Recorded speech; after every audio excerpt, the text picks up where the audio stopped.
السلام عليكم، كيف نتوما؟ لاباس عليكم؟ نتمنىكم تكونوا مزيانين بخير وعلى خير. اليوم جبت لكم شوربه بطاطا مع بروكلي كتجي لذيذه وغنيه ما تشبعوش منها. خليكم معايا في الوصفه.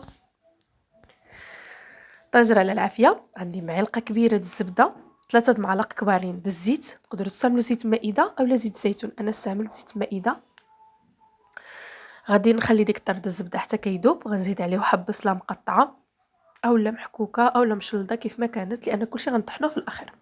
هنايا ملي تشحرت لي ديك البصله شويه غنزيد معها ملح الابزار، معلقه كبيره الثوم بودره.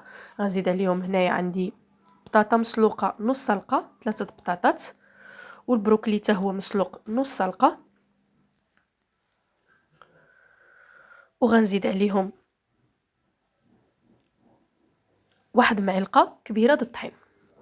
الطحين غنحمصو مزيان معاهم حتى ما يبقاش كيبان لي ويتحمص معاهم. وغنزيد عليهم الماء باش يكملوا الطياب ديالو، اولا الا عندكم مرقه الخضره حتى هي تقدروا تستعملوها.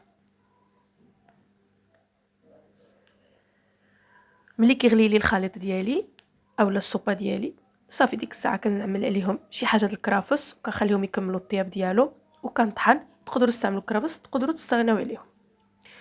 ملي كنطحن السوبه اولا الشوربه ديك الساعه كنزيد لها قشده د الطبخ اولا تستغناو عليها. كتجي لذيذه غنيه، فكره مزيونه للعشاء خفيف، تقدم سخونه.